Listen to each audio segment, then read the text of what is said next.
అందరికీ నమస్కారం. ఇవాళ మన స్టూడియోలో ప్రముఖ ఆధ్యాత్మికవేత్త జ్యోతిష్య వాస్తు పండితులు వైవిఎస్ఎస్ గిరిరావు గారు మనతో ఉన్నారు. గురుగారితో మాట్లాడదాం. గురుగారు నమస్కారం. నమస్కారం ఆయన. గురుగారు, ఈసారి భోగి మనకి ఏ తేదీన వచ్చింది, అలాగే మరి భోగి రోజు మనం పాటించాల్సిన విధి విధానాలు ఏంటి, భోగి మంటల్లో ఏ వస్తువులు వేయాలి, వేయకూడదు, ఏ వస్తువులు వేయకూడదు, భోగి గురించి పూర్తి వివరాలు మాకు తెలియజేయండి గురుగారు. చాలా సంతోషం ఆయన. ఇప్పుడు చాలా ముఖ్యమైన పండగ, మనకి ఆధ్యాత్మికత కూడా మిళితమైన పండగ. ఇందులో ఏంటంటే చాలామంది అంటే మీలాంటి యంగ్ జనరేషన్ ఏంటంటే అదేదో ఎంజాయ్మెంట్ పండగ అనుకుంటున్నారు తప్పితే ఇది అసలు ఎంజాయ్మెంట్ కాదు. ఇప్పుడు మకర సంక్రమణానికి సంబంధించిన ఏంటంటే దక్షిణాయనంలో అంటే ఏంటంటే మనకి లౌకికమైన జీవితం కింద భావిస్తాం.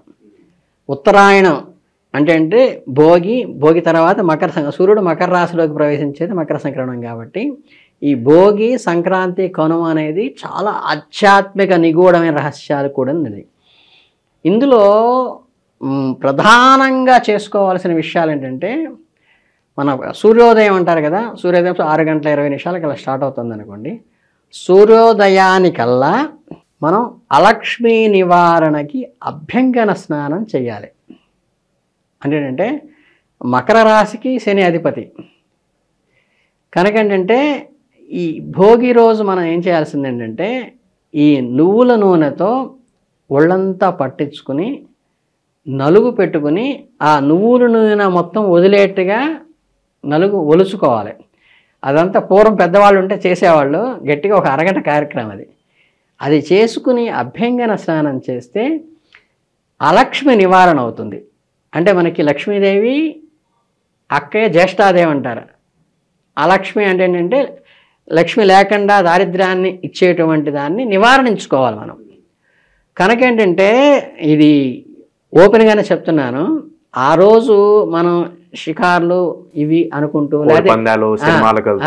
భోగి మంటలు వేసుకుంటూ కాలక్షేపం చేస్తూ బయట నిష్కాలు చేసి ఈ సూర్యోదయాన సమయానికి కనుక స్నానం చేసి ఉండకపోతే వాళ్ళకి దారిద్ర్యం వచ్చేటువంటి అవకాశం ఉంది. దరిద్రాన్ని మనమే కొని తెచ్చుకున్నట్టుగా. అంటే ఎలా ఉంటుందంటే మనం ఏ జాబ్కి వేసినా అప్లై చేస్తే రాకపోవటం, ఉద్యోగంలో గ్రోత్ లేకపోవటం, మనం ఏదైనా పని ప్రారంభిస్తామంటే అడ్డంకులు తిరగటం.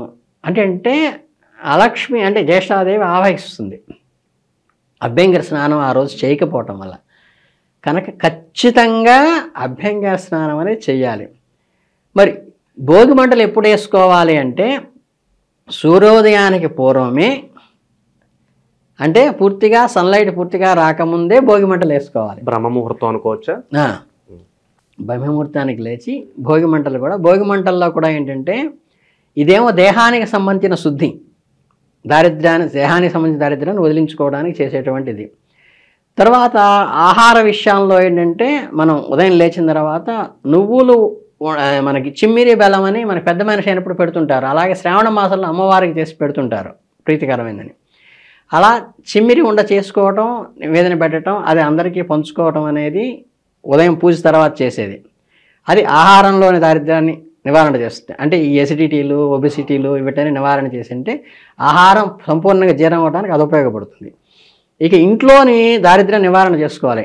ఇంటికి పట్టిన దారిద్ర్యం వదలాలంటారు కదా, వదలాలంటే ఇంట్లో ఈ పూర్వం గవర్నమెంట్లో క్లీన్ అండ్ గ్రీన్ 3వ శనివారం పెట్టేవాళ్ళు.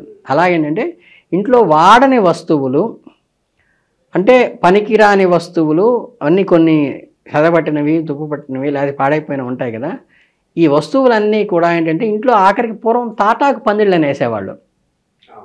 ఇవన్నీ ఏంటంటే మళ్ళీ మనకి వేసంకాలం స్టార్ట్ అవుతుంది కాబట్టి, శివరాత్రి తర్వాత నుంచి అంతా వేసంకాలమే కాబట్టి ఈ పందిళ్ళలోకి అవన్నీ పాత పందిరంతా తీసేసేసి కొత్తగా పందిరి కట్టుకుని దాని మీద కొత్త తాటాకులు వేసుకుని ఈ చెమ్మకి ఏంటంటే అవన్నీ స్టిక్ అవుతాయి ఫిబ్రవరి లోపు. తర్వాత ఈ వేసంకాలం అంతా పందిరి నడుస్తుంది.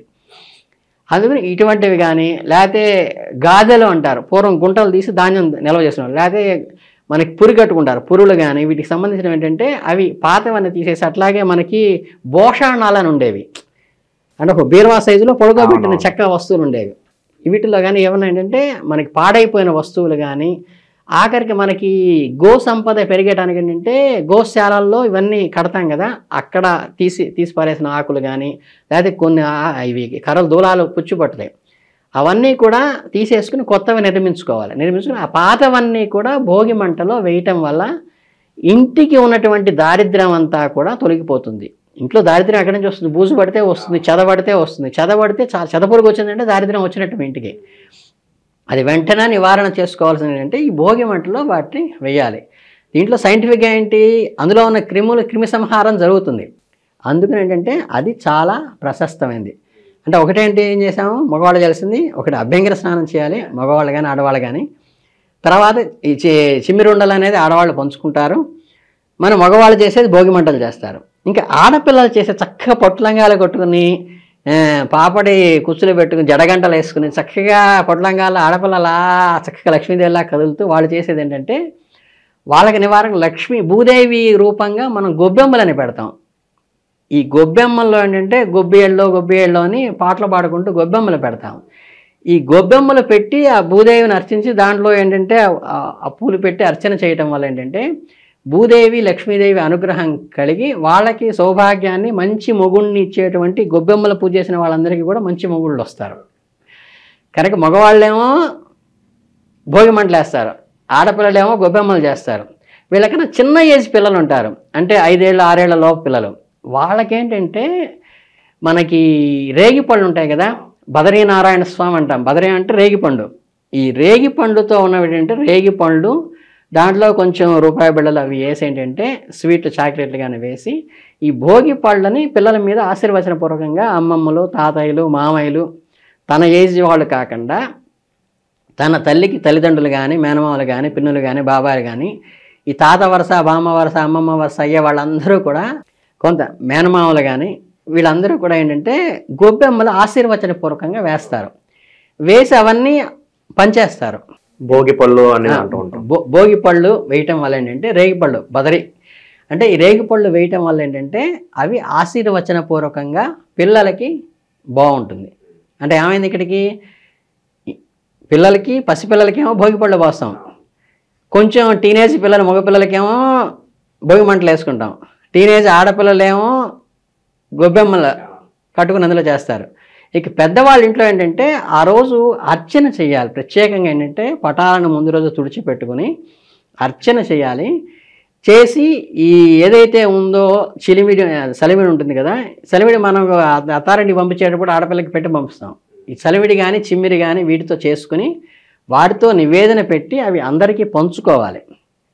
పంచిన తర్వాత మనకి పాసురాలని ఉన్నాయి, 30 పాసురాలు చదువుతూ మనకి వైష్ణవ సాంప్రదాయంలో అన్నిట్లో కూడా చేస్తారు. చివరిలో గోదా కళ్యాణం చేస్తారు, అది భోగి రోజు చేస్తారు. అలాగే 108 కలశాలతో కూడా మనకి భోగం పెడతారు స్వామివారికి, పెట్టి మహానివేదనలాగా 108 కలశాలతో ప్రసాదం అనమాట చేసి చక్కగా పాయసం నివేదన పెట్టి గుళ్ళో మీరు 108 పెట్టలేకపోయినా ఏంటంటే ఒక పాయసం గిన్నె పెట్టేసి అదే అనుకుని చేసేయచ్చు. తర్వాత మీకు దగ్గరలో ఉన్న అంటే రామాలయం కానీ విష్ణాలయం కానీ కృష్ణాలయం కానీ వెంకటేశ్వరాలయం కానీ వెళ్తే అక్కడ ఈ ఫైనల్గా పూర్ణాహుతి చేసినప్పుడు యజ్ఞం చేసినప్పుడు ఎలా చేస్తారో ఈ 30 రోజుల పాసురాలు అయిపోయి గోదా కళ్యాణం చేస్తారు. ఈ పెద్దవాళ్ళందరూ వెళ్ళి గోదా కళ్యాణం చూసి ఈ గోదా కళ్యాణంలో వచ్చినటువంటి అక్షింతలు తీసుకొచ్చి కనుక తన పిల్లలకి అబ్బాయిలకు కానీ అమ్మాయిలకు కానీ ఇస్తే వాళ్ళకి పెళ్లి జరుగుతుంది. ఇది పెద్దవాళ్ళ ఇంట్లో ఆచరించవలసిన విధి. అంటే పసిపిల్లలకి టీనేజ్ వాళ్ళకి పెళ్ళైన వాళ్ళకి ప్లస్ ఏంటంటే పెద్దవాళ్ళకి ఈ గోదా కళ్యాణం చేస్తే అక్షింతలు తీసుకొచ్చి మన ఇంట్లో పెళ్లి కావాల్సిన ఆడపిల్లలకి మగపిల్లలకి వేస్తే చాలా చక్కగా జరుగుతుంది. అట్లాగే కాత్యాయని వ్రతం అని కూడా ఆడపిల్లల చేత చేయిస్తే వాళ్ళకి మంచి మొగుడు వస్తాడు. అలా రుక్మిణీ కళ్యాణం చేయించవచ్చు, మగపిల్లలు కూడా రుక్మిణీ కళ్యాణం పారాయణ చేసుకోవచ్చు. ఇవన్నీ ఏంటంటే మనకి చాలా ఆధ్యాత్మిక ప్రాశస్త్యం కలిగినటువంటి. ఇంకోటి ఏంటంటే మీరు ఇందాకనేదో అంటూ అన్నారు, ఇవి కోడిపందాలు అవన్నీ ఏంటంటే అవి ఎక్కడా కూడా ఆచారంలో జీవహింస లేదు.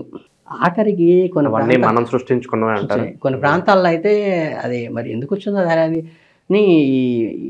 కోడినో మేకనో కోసి చుట్టూ భూతబలి కోసం, అంటే మన గ్రామ దేవతలు సంతృప్తి కోసం గ్రామం చుట్టూ వేస్తాం, లేకపోతే పొలం చుట్టూ వేస్తూ ఉంటారు. కానీ అది ఎక్కడా లేదు. మనకి ఆచారంలో ఉన్నది ఏంటంటే కూష్మాండ అంటారు.